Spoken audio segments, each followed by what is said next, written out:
If I could go back exactly 1 year and sit down with freshman year Claire before she moved into college, these are the things that I would tell her.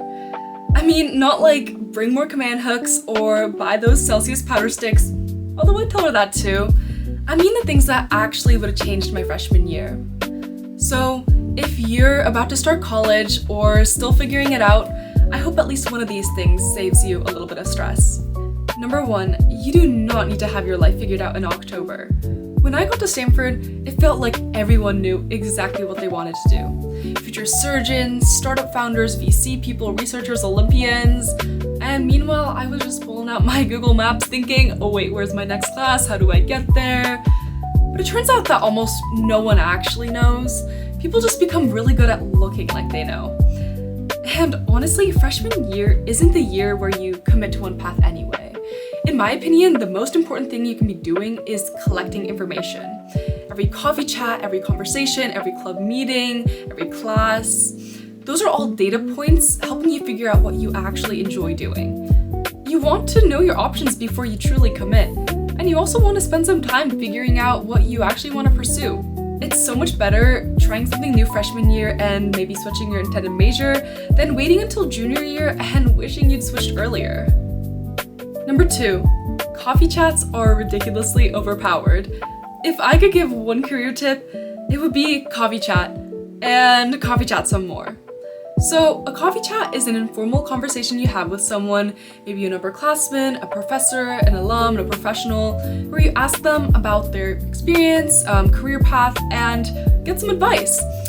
Everyone told me to do them, and at first I thought they were a little corporate and maybe transactional, but turns out they're one of the highest ROI things I've done.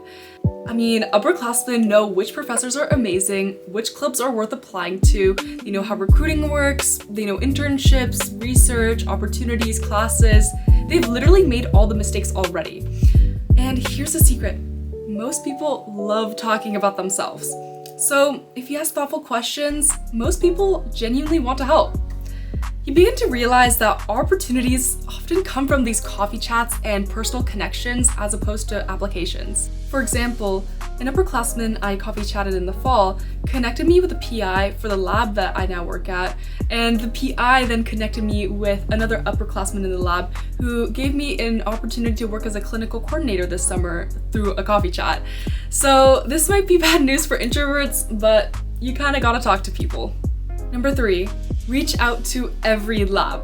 Seriously, I'm gonna keep this one short, but if you're interested in research, don't send 5 emails, send 50. Professors are busy, and honestly, sometimes they just don't respond. But that doesn't mean that they're not interested, they just don't have the bandwidth. So just get AI to help you, do whatever it takes, but trust me, I mean, one email can genuinely change your college trajectory. So send them. Number 4, talk to your professors. And now this is actually something that I really wish I knew earlier, but I used to think office hours were for students that had questions or were confused or genuinely were just like really into the course content. But they're not. They're for anyone that's curious, when you thought a lecture was interesting, go because you want advice, about anything. Professors are honestly really, really cool people, and most just want to get to know you as a person. And building those relationships does lead to recommendation letters, mentorship, and opportunities that you don't know existed. So just go. I once went to office hours for a professor that I just thought was really cool, and we talked about like 50 things and none related to the actual class, so just go. Number 5, your friend group probably won't exist during week 1.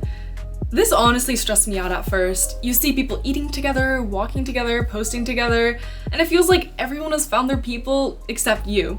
But here's what actually happens. Everyone keeps on meeting people, groups change, people drift. Honestly, some of my closest friends now, I didn't meet until months later, and some not until the end of the year. So don't panic if orientation or the first couple months aren't like magical. Number 6, be a floater. I think one of the best things that I accidentally did was never forcing myself into one friend group. I'd eat with different people, go running with one group, study with another, go hiking with someone else. That meant I met way more people. You don't have to choose one group. I think you can build a lot of genuine friendships. Number 7, invite people. Now this one is huge. Everyone wants friends, but like no one wants to actually be the first person to ask. So be that person. Ask them, want to grab lunch? Want to study? I'm going to this event, want to come? Half the time, actually most of the time, people are just really glad that someone invited them. Number 8, say yes to random adventures. Some of my favorite memories happened because someone texted, hey, we're doing something stupid, pull up. Freshman year is like a roller coaster, but it's magical, like Disneyland. People are spontaneous and they'll decide at 11 p.m. to go watch the sunrise, bike somewhere random, explore campus, or go on a late night food run. Those become the memories that you'll remember when you're 45, not like an extra hour of scrolling TikTok. So just go do it. Just go do it.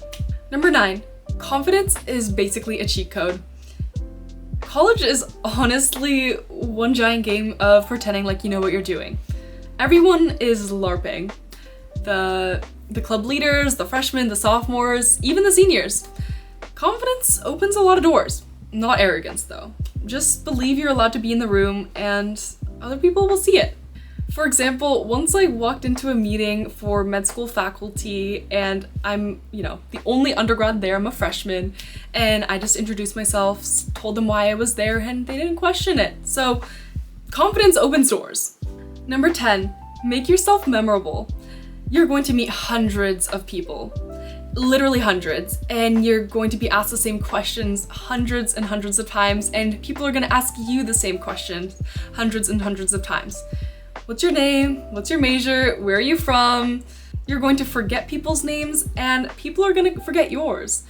So if you wanna be just a little bit more memorable, make it easier for people. For example, when I introduced myself, I'd sometimes joke, I may be a sweetheart, but I'm actually a swihart. Because a lot of people mispronounce my last name, they say sweetheart. But it could be anything, like literally anything. It doesn't need to be a joke, but maybe like a weird hobby, something interesting you've done. People just remember stories better than they remember names. Number 11, sleep isn't optional. I know. You probably think you're gonna become nocturnal. You won't. I did too, but you'll just become tired. Leaving the party at 1 a.m. versus 2:30 a.m. probably isn't the difference between making or breaking a friendship. But it is the difference between enjoying tomorrow or dragging through tomorrow. So there have been a lot of times where I stayed out late and the next morning I'd wake up and just really, really wished I'd gone to bed like 30 minutes earlier. So protect your sleep. Future you will be grateful. Okay, so I'm in the middle filming this video, but I want food, so I'm gonna go get food. BRB. Okay, I'm back. I had a very yummy dinner. Let's get right back into it. 12, build systems early.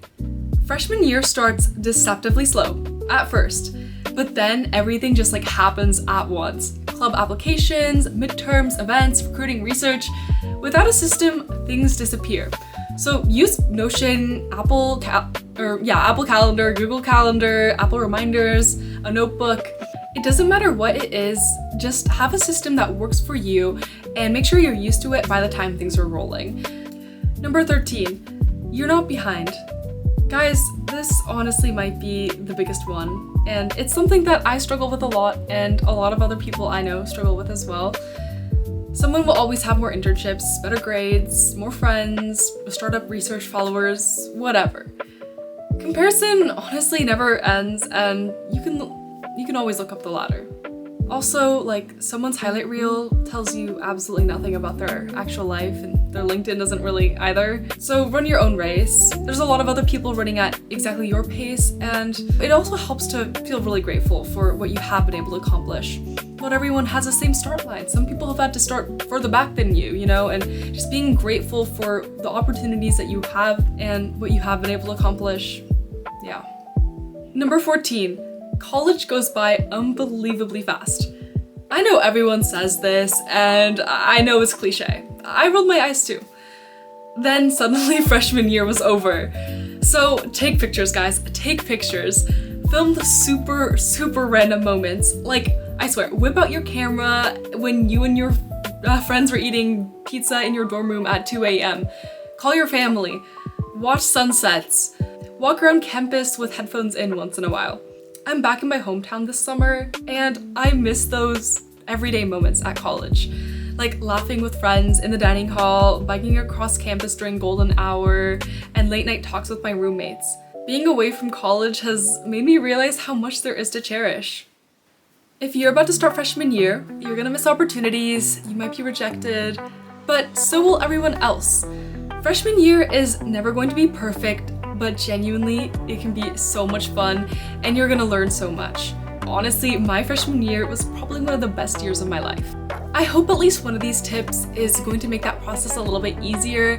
And if you're already in college, leave your own I wish I knew advice in the comments, because honestly, some of the best advice I've gotten from other students.